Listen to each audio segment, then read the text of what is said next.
Hello दोस्तों, मैं आपका दोस्त कवि शरद अजमेरा वकील आज आपके लिए एक नई कहानी लेकर आया हूँ। कृपया आप वीडियो को लाइक, चैनल को सब्सक्राइब करें और शेयर अवश्य करें।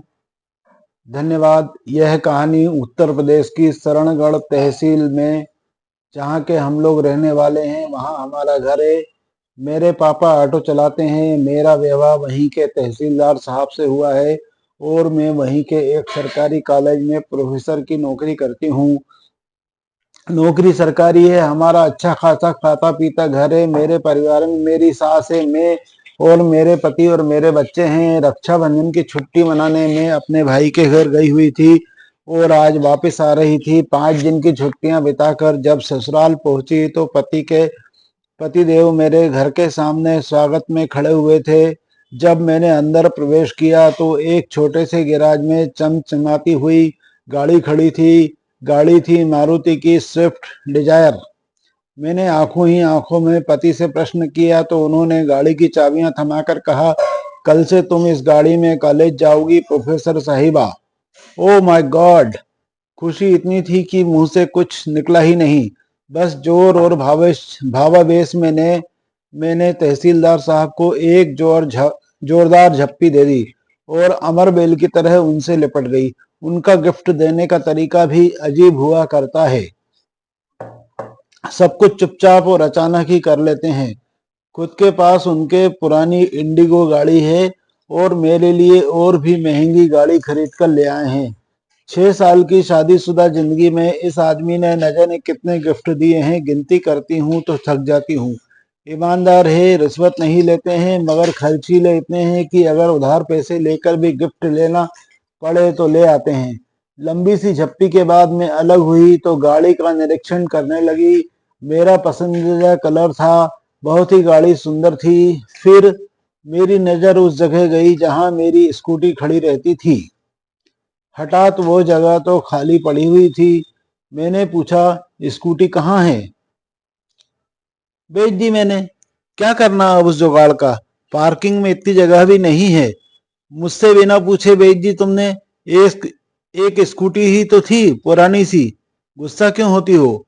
तहसीलदार साहब ने भावहीन स्वर में कहा। तो मैं चिल्ला पड़ी, स्कूटी नहीं थी वो, मेरी जिंदगी थी। मेरी धड़कनें बसती थी उसमें। मेरे पापा की इकलौती निशानी थी मेरे पास। मैं तुम्हारे तोहफे का सम्मान करती हूँ, पर उस स्कूटी के बिना पे नहीं।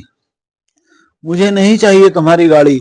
तुमने मेरी सबसे प्यारी चीज बेच दी, वो भी मुझसे बिना पूछे। मैं रोने लगी। शोर सुनकर मेरी सास बाहर निकल आई। उन्होंने मेरे सर पर हाथ फेरा तो मेरी लुलाई और ज्यादा फूट पड़ी।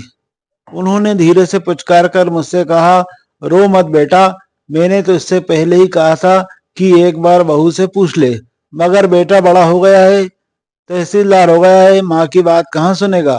मगर तू रो मत। और तू खड़ा खड़ा अब क्या देख रहा है? वापस लेके आ स्कूटी को।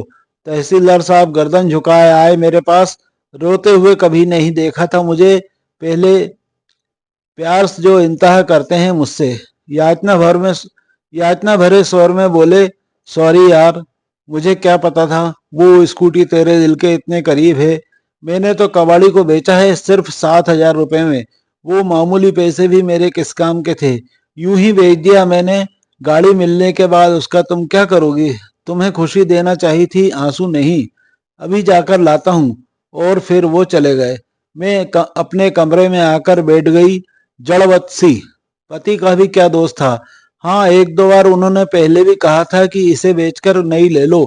मैंने भी हंसकर कह दिया था कि नहीं नहीं, यही ठीक है। लेकिन अचानक स्कूटी न देखकर मैं बहुत ज्यादा भावुक हो गई थी। होती भी कैसे नहीं? वो स्कूटी नहीं थी, औकात थी मेरे पापा की।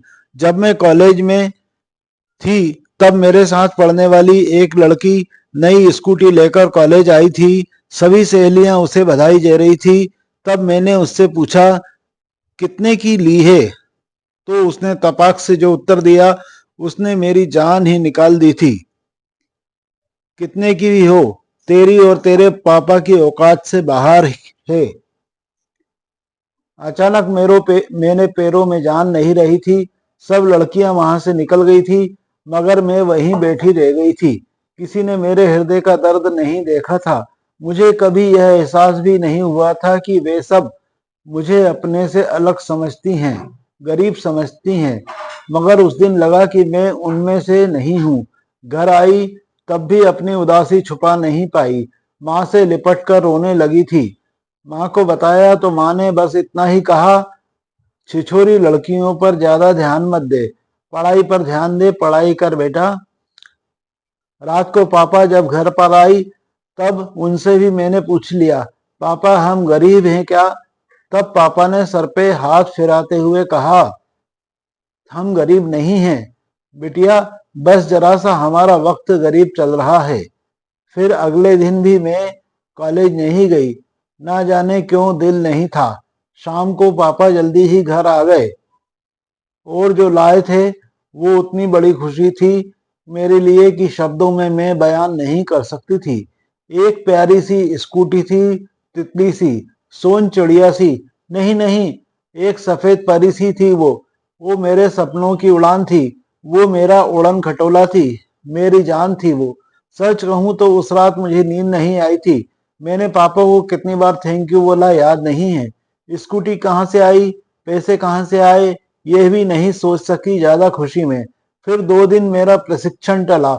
साइकिल चलानी तो आती थी, स्कूटी भी चलानी सीख गई।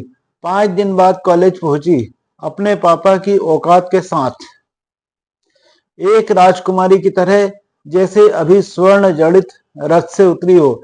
सच पूछो तो मेरी जिंदगी में वो दिन खुशी का सबसे बड़ा दिन था। मेरे पापा मुझे कितना चाहते हैं सबको पता चल गया था। मगर कुछ दिनों बाद मेरी एक सहेली ने बताया कि वो पापा के साइकिल रिक्शा पर बैठी थी।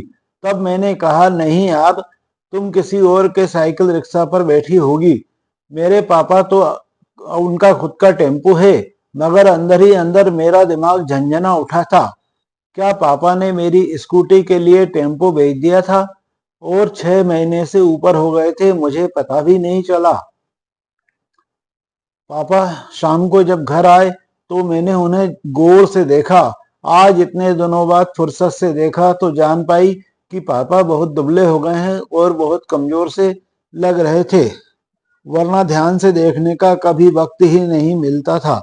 रात को आते थे और सुबह अंधेरे में ही चले जाते थे। टेम्पो भी दूर किसी दोस्त के घर खड़ा करके आते थे। कैसे पता चलता कि बेच दिया है? मैं दौड़कर उनसे लिपट गई। पापा आपने ऐसा क्यों किया? बस इतना ही मुख से निकला, रोना जो आ रहा था। तू मेरा गुरूर है बिटिया, तेरी आंख में आंसू देखूं तो मैं कैसा बाप। चिंता न कर, बेचा नहीं है, गिरवी रखा था, इसी महीने वो छुड़ा लूंगा।